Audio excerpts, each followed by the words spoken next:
Hi hello నమస్తే welcome to Ananthas home. ఈరోజు Ananthas home లో నేను మీకు చూపించబోతున్న recipe chicken curry. Chicken curry అనేది చాలా ఈజీ ప్రాసెస్లో ఎలా చేసుకోవాలనేది నేను మీకు ఈ వీడియోలో చూపిస్తాను. బ్యాచిలర్స్ ఆర్ న్యూ లెర్నర్స్ ఉంటారు కదా, కొత్తగా నేర్చుకునే వాళ్ళు ఈ రెసిపీని ట్రై చేస్తే యాజ్ ఇట్ ఈస్గా చికెన్ అనేది మంచి టేస్టీగా మనం ప్రిపేర్ చేసుకోవచ్చు అనమాట. సో ఈ చికెన్ కర్రీ ఎలా చేసుకోవాలి, వీటికి కావాల్సిన పదార్థాలు ఏంటో చూద్దాము.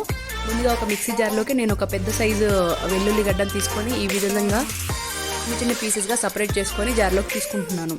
అలాగే ఒక 50 grams అల్లం తీసుకొని నీట్గా వాష్ చేసుకొని చిన్న చిన్న పీసెస్ కట్ చేసి ఈ జార్లోకి తీసుకుంటున్నాను. ఇప్పుడు ఈ రెండింటిని గ్రైండ్ చేసి పక్కకు పెట్టుకోవాలి. అలాగే ఒక 2 పెద్ద సైజు ఉల్లిగడ్డలు తీసుకొని చిన్న చిన్న పీసెస్గా వీడియోలో చూపిస్తున్న విధంగా కట్ చేసి పెట్టుకోవాలి. మనం ముందుగా గ్రైండ్ చేసి పెట్టుకున్న అల్లం వెల్లుల్లి పేస్ట్ ఉంది కదా, అది కూడా తీసుకోవాలి. సో ఈ చికెన్ కర్రీ ప్రిపేర్ చేసుకోవడానికి నేను 3/4 kg చికెన్ తీసుకుంటున్నాను. ఈ 3/4 kg చికెన్ సాల్ట్ వాటర్లో మనం నీట్గా వాష్ చేసి పెట్టుకోవాలి. ఇప్పుడు ఒక బౌల్ తీసుకొని దాంట్లో ఈ 3/4 kg చికెన్కి నేను ఒక 3 టేబుల్ స్పూన్ల ఆయిల్ అంటే ఒక 50 గ్రాముల నూనె తీసుకుంటున్నాను. సో ఈ కర్రీ అంతా మీడియం ఫ్లేమ్లో చేస్తే ఈ ముక్కలు అనేవి బాగా ఉడికి టేస్టీగా ఉంటుంది.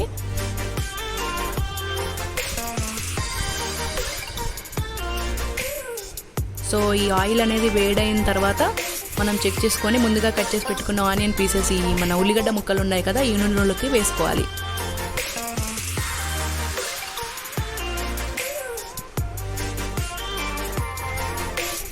ఒకసారి కలుపుకోవాలి. ఒక 2 నిమిషాల పాటు ఈ మీడియం ఫ్లేమ్లో ఈ ముక్కలు అనేవి నూనెలో బాగా మగ్గించాలి.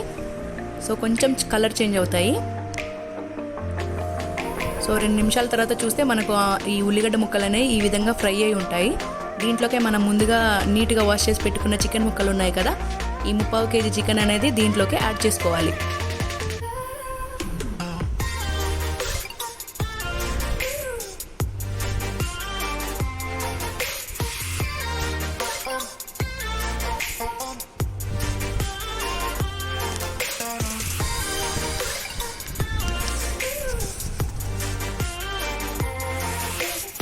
ఈ ముక్కలకి నూనె అనేది బాగా పట్టే విధంగా ఒకసారి కలుపుకోవాలి. సో ఈ నూనె బాగా పట్టించిన తర్వాత ఒక 5 నిమిషాలు ఇలానే మగ్గనివ్వాలి మీడియం ఫ్లేమ్లో.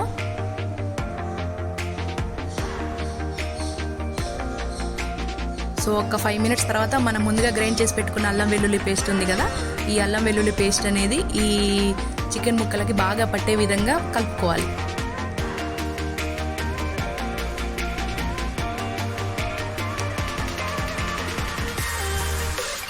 ముక్కలకి అల్లం వెల్లుల్లి పేస్ట్ అనేది బాగా పట్టించిన తర్వాత ఇప్పుడు మనం లిడ్ క్లోజ్ చేసుకొని మూత పెట్టుకొని ఒక 5 నుంచి 10 నిమిషాల వరకు బాగా మగ్గించుకోవాలి. ఒక 5 నిమిషాల తర్వాత చూస్తే మనకు ఆయిల్ అనేది ఈ విధంగా పైకి తేలుతున్నట్టుగా కనిపిస్తుంటుంది. దీన్ని మళ్ళీ ఒకసారి కలుపుకోవాలి. సో మన ముక్కలు ఆల్మోస్ట్ ఒక 40 to 50% అనేవి మగ్గిపోతాయి ఈ టైంకి. దీంట్లోకే నేను సాల్ట్ కారం యాడ్ చేస్తున్నాను. ఒక టేబుల్ స్పూన్ సాల్ట్ యాడ్ చేస్తున్నాను, ఒక టేబుల్ స్పూన్ ఉప్పు 3/4 kg చికెన్కి. ఒకవేళ మరి మనకి ఉప్పు సరిపోకపోతే మనం లాస్ట్లో మళ్ళీ యాడ్ చేసుకోవచ్చు. ఒక టీ స్పూన్ పసుపు, అలాగే 2 టేబుల్ స్పూన్ల కారం.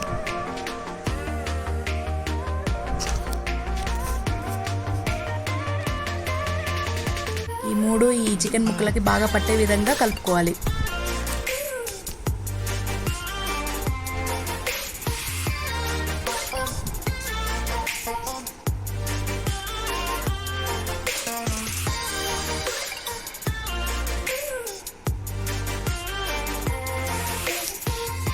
ఇప్పుడు ఈ కారము, పసుపు, తర్వాత అల్లం పేస్ట్ అనేది ముక్కలకు బాగా పట్టే విధంగా మనం మూత పెట్టుకొని ఒక 10 నిమిషాల పాటు బాగా మగ్గించుకోవాలండి మీడియం ఫ్లేమ్లో.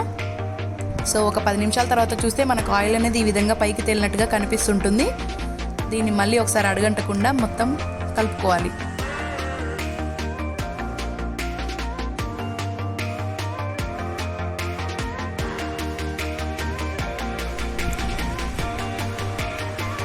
సో దీంట్లోకి నేను ఒక 1/2 కప్పు కొత్తిమీర యాడ్ చేస్తున్నాను.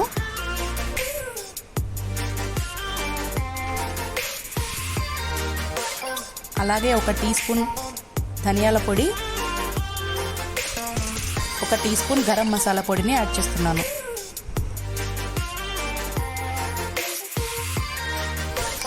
సో ఈ 3 వేసుకున్నాక ముక్కలకు బాగా పట్టే విధంగా కలుపుకోవాలి.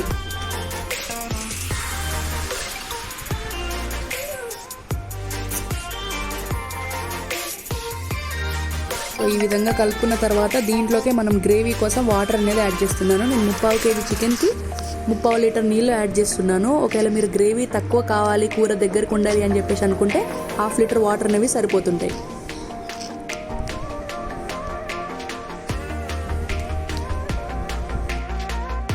సో వాటర్ యాడ్ చేసుకున్న తర్వాత మూత పెట్టుకొని ఒక 5 నిమిషాల వరకు మగ్గించుకోవాలి. 5 నిమిషాల తర్వాత చూస్తే వాటర్ అనేవి ఇలా బాయిల్ అవుతూ ఉంటాయి. మనకు కూర అనేది 70 to 80% వరకు ఈ ముక్కలు అనేవి బాగా మగ్గిపోయి ఉంటాయి.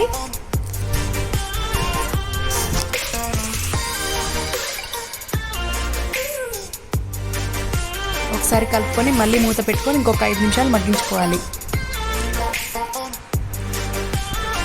సో ఒక 5 నిమిషాల తర్వాత మన కర్రీ అనేది 90% కుక్ అయిపోయింది. దీంట్లోకే నేను ఈ కొత్తిమీర అనేది 2 విధాలుగా యాడ్ చేస్తున్నాను. వాటర్ యాడ్ చేయ ముందుకు ఒకసారి, ఇప్పుడు ఒకసారి. సో దీనివల్ల కూడా టేస్ట్ అనేది బాగా ఇంప్రూవ్ అవుతుంది. ఈ కొత్తిమీర అనేది పచ్చివాసన పోయే వరకు ఒక 1 to 2 minutes మళ్ళీ కర్రీ అనేది మగ్గించుకోవాలి. ఒక 2 నిమిషాల తర్వాత మన కర్రీ అయిపోయిందండి. ముక్కలు అనేవి చాలా బాగా ఉడుకుతాయి. ఇలా 5 minutes ఒకసారి కలుపుతుండడం వల్ల అండ్ టేస్టీగా కూడా ఉంటుంది. మన కర్రీ రెడీ అయిపోయింది. ఇది రైస్లోకి చాలా బాగుంటుంది. బిర్యానీలోకి కూడా ఇది మీరు ఒకసారి ట్రై చేయొచ్చు. సో ఈ రెసిపీని మీరు కూడా ట్రై చేయండి. ఎలా ఉందో కింద కమెంట్ సెక్షన్లో మాకు తెలియచేయండి. Thank you for watching the video. ఈ వీడియో కనుక మీకు నచ్చినట్టయితే లైక్ చేయండి, షేర్ చేయండి and also please subscribe to our channel Anantha's home. కింద బెల్ ఐకాన్ క్లిక్ చేయండి. మేము చేసే ప్రతి వీడియో అప్డేట్ తెలుసుకోండి.